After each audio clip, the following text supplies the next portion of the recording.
In this video, we want to take a look at kind of a partial proof of the theorem that we ended the last video with. So this theorem here, remember, told us that if we had a vector function that met two specific conditions, then we could calculate its arc length over an interval from a to b by using the following formula. So let's take a look at maybe how exactly we would have come up with a formula like this, and why does it kind of extend so nicely. I refer to this as a partial proof because at some point within the proof there will be some arguments that we won't be able to fully flesh out because they're just a bit too advanced for our course, but at least we'll be able to kind of get the rough idea of what's going on behind the scenes. All right, so let's suppose that we're going to start off here already with a smooth vector valued function. So we'll kind of assume that that first condition up there is already being met. And we'll also then say that this vector function is going to go from starting at time A over to time B. And let's suppose here, for the sake of argument, that down here on my picture, this is when I am at time A, and up here at the top, this is when I hit time B. And so we'll also see that I'm only going to trace out this graph one time. I kind of move up this little helix shape all the way to the top. So I'm meeting both conditions here with my vector function. Okay, so how do I start assessing the arc length of this function? Well, our goal is going to, or our approach is going to be a pretty classic one for calculus. We're going to take the problem that we have and kind of break it down into smaller bits and pieces. So what I'm going to start by doing is breaking up the amount of time that it takes to traverse this curve, that is, the interval from A to B, into smaller subintervals. So I'll state here, we divide the interval A to B into n subintervals. And you can imagine that these subintervals could be written as, like, say, going from some time to some other time. And I'm going to give the subscripts here of I and I minus 1. So at the beginning here, I could imagine that this could be referred to as t0, and wherever my next point is would be considered t number 1. And so I have an interval that goes from t0 out to a point t1.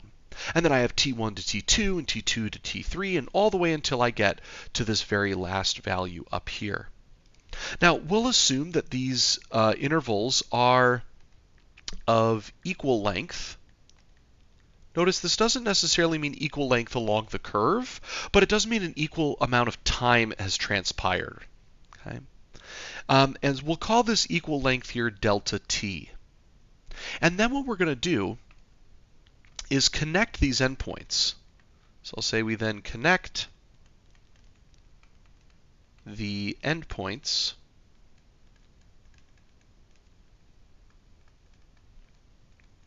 of each subinterval with line segments.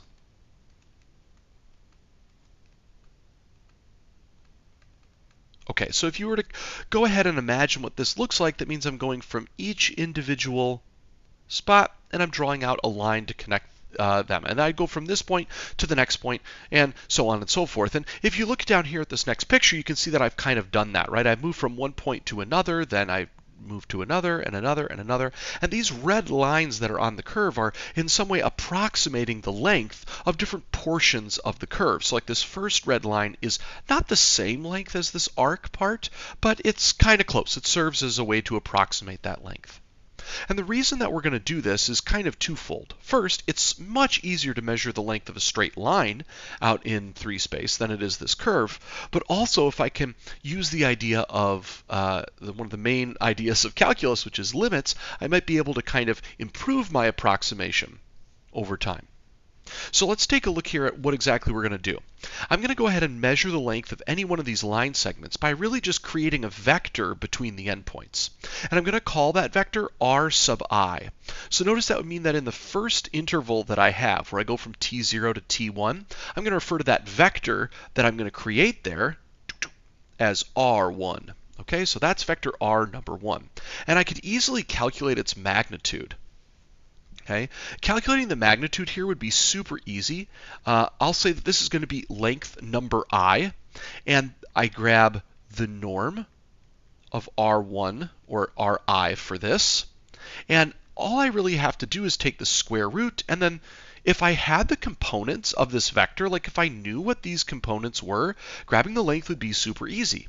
But I also know exactly how I would go about getting these components, because if I had the x, y, and z coordinates for each of these points, I would just do the terminal minus the initial for each of those, and I would get some amount of change in the x coordinate, a change in the y coordinate, and a change in the z coordinate. And so down here, I'm just going to kind of refer then to each of these components by those names. Notice I'm going to give them a subscript though, because they still are the changes in x, y, and z for just this first vector. Okay, so I'm going to have each of these guys here being squared, and this would represent the length or that magnitude for that vector. And so then it would be the case that if I wanted to estimate the total length of the curve, I could say, well, all I would have to do is add up each of these lengths. So I would start at, say, vector 1, and I would go all the way until the final vector, vector n. Keep in mind that that would just mean that I would be adding up, again, the norms of all of these vectors, which, again, if I really wanted to, I could also express with the very explicit norm formula here that we wrote out above.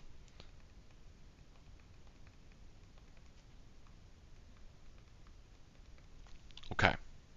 So this allows me to, again, not get the exact length of the curve, but certainly kind of begin to approximate it. And so the question becomes, can I actually improve this approximation?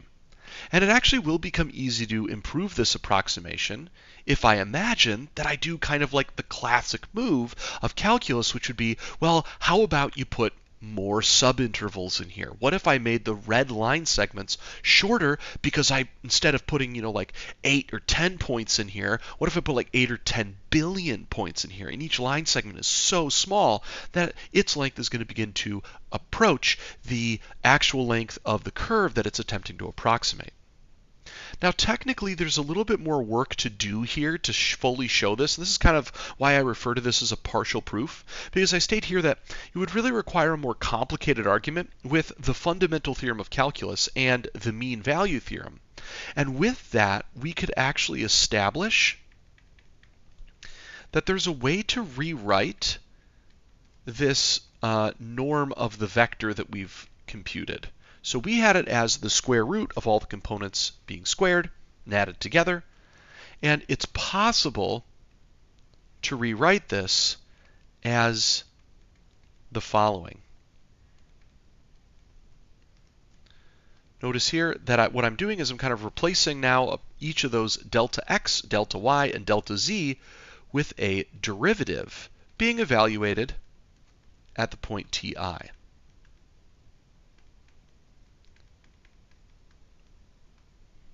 So again, I can't really go fully into the detail here on exactly how I'm able to do this. It's a little bit advanced for our purposes right now, but I can swap out this radical here for this radical times a delta t.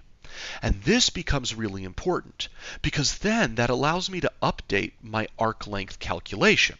So that means that I could, instead of writing the arc length as a sum of this norm that I have here, I could write it as a sum of this other norm, which I'll quickly jot back down again.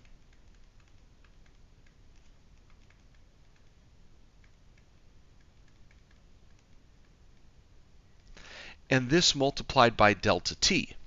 And that delta t there is really important because you might recall that what we've constructed here actually looks like the basic structure for a definite integral. A definite integral always required that we had some function with a special point plugged in. In this case, this would be our ti function, or sorry, our ti point, t sub I, and it's being plugged into this square root of the component functions of r prime being squared.